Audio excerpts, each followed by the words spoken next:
in the past, we've used what is, by today's standards, a dinosaur of a program to do our three-dimensional reconstruction. And it was last at Thanksgiving, we had the family over for dinner. Dale's my brother-in-law, by the way.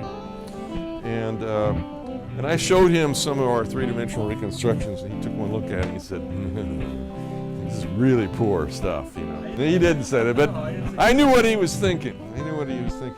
He says, I think I can do a lot better with you know, the modern software that's available. So I gave him a dozen or so of serial sections, and by Christmas time, we hosted a Christmas dinner. He came back with these images that are just spectacular. And there is one of the images. Yeah, I mean, it's so much more informative to get out of that two-dimensional world and to be able to see how things are really put together, how everything is hanging together in space, and in time. You know, there's various tissue layers here. This isn't open space. There's actually tissue in this black area. There may be, and there's very likely, especially during development, there may be hot spots of developmental activity where cell division is occurring very rapidly to generate new form. There may be areas where cell death is taking place to generate new form.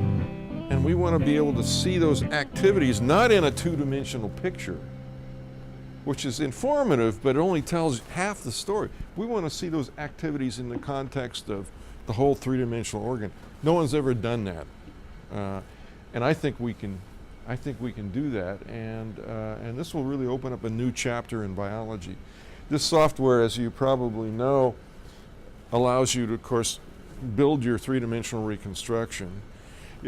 And I think an image like this, for most people, you can look at this and say, oh yeah, I get it. I get the three-dimensionality that's there. But if you don't get it, then just take that image that you see there and rotate it. And as soon as that thing starts to move, then you've got it. Because the motion along with this sort of thing absolutely crystallizes dimensionality. Another thing that we can do that I'm really eager to see is you can make movies of going down one of these tubes, you know, down the digestive tract with gun and camera. And that'll be really interesting and informative.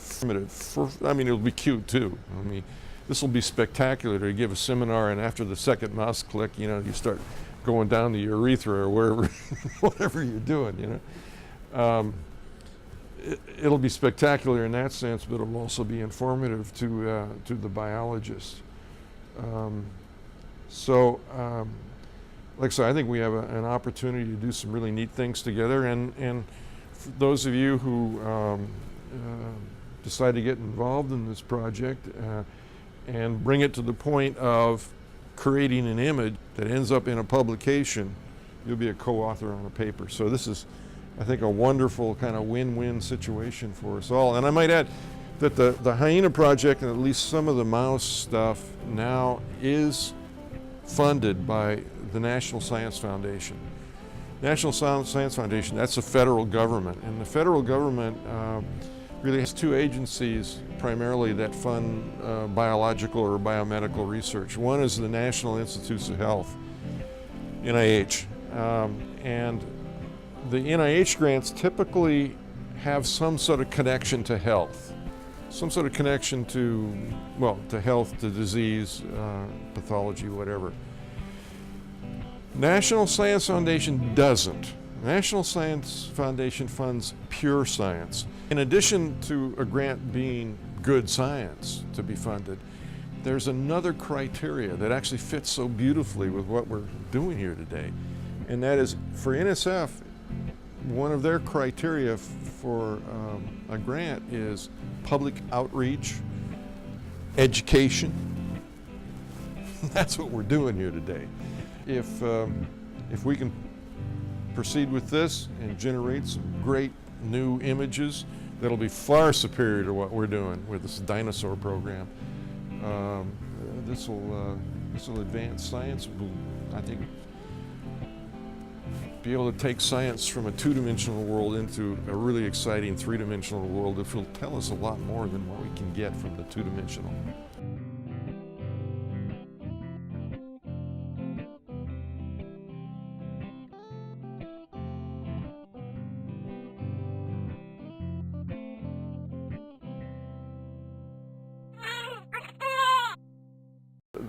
The fundamental truth behind all this is that, you know, as nasty and as devastating as cancer cells are to our body, there isn't anything that a cancer cell does that isn't done also by an embryonic cell sometime in embryonic development.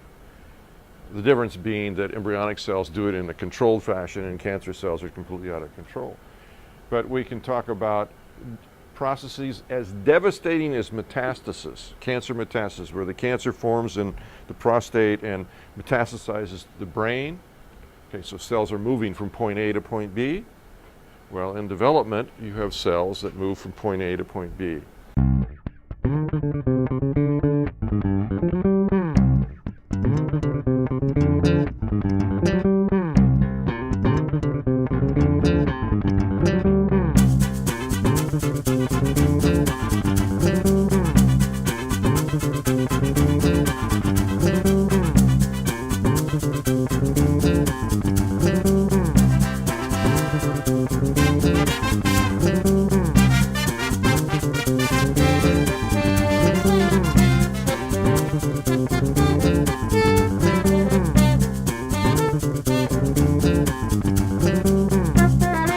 Here we see a collection of serial sections. This is the data we get from UCSF. These sections have been sliced 1/7,000th millimeters thick. They are very thin and in fact transparent to the naked eye. These have been stained and then placed on a slide, and then they're scanned in, and you can see that each one has a number assigned to it. Dr. Cunha indicated which of these serial sections we're going to be using to make our model, and which features we're going to use to create our 3D topology.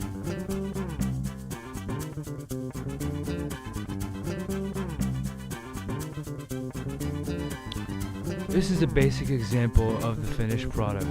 Here we see a 3D model made in Maya using Dr. Cunha's serial section.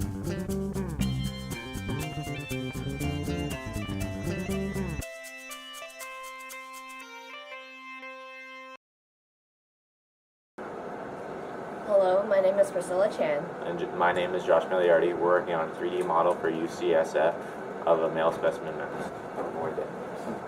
So, as we explained, the model is progressing in a certain direction. This is the distal end, and that is the proximal end. That is the end that's closest to the body, and it's the most forward.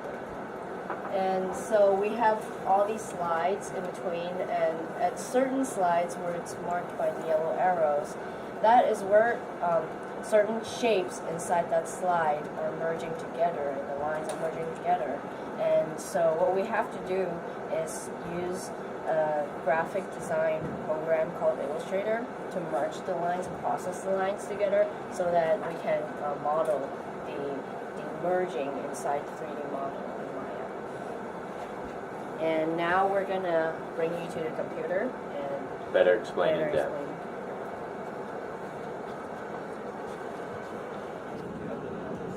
Okay, so we're here at the computer, and we're going to show you how we collect line data from the pictures we get from UCSF. Now we have already opened the file in Photoshop, and the slides that Dr. Cunha sent us were all aligned, so we don't have to worry about that. First of all, we will go select the Magic Wand tool. And using the Magic Wand tool, we will select areas inside the specimen.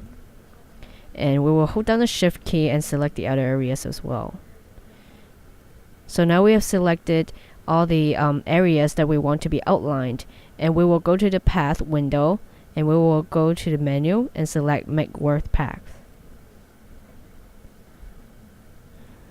And So now we have made a work path. Even though it is not very visible at the moment, it is there. So we will just go to File. We'll go to Export, Paths to Illustrator. And so we are exporting the paths to Illustrator, and we just save it. And that will be it for collecting the line data. So now we have opened the Illustrator file we just saved from Photoshop, and it does not appear that there is anything here, but the work path is actually there. You just have to select it. So you can see it's there, and now we're going to change it into a black color so it will be visible. And there's one thing about saving the Illustrator file, because these are the Illustrator file we will actually upload to the Maya program. And we have discovered that saving it as an Illustrator 8 file actually works better. And so we'll save it as Illustrator 8 file, and we'll click OK. And that will be it for the Illustrator part.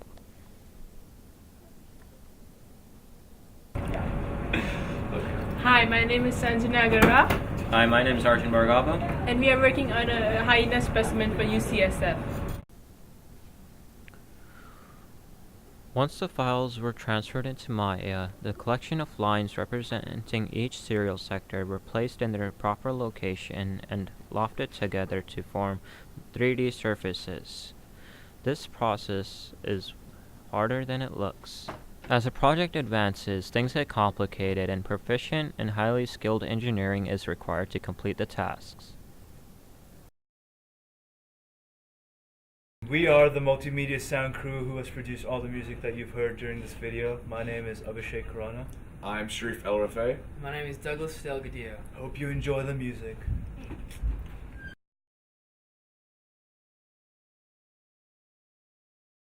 It's rolling. Hi, my name is Yuting Shao, I'm Jisoo Lee. I'm Diane No. And I'm Brandon Nguyen. and we're part of the animation crew.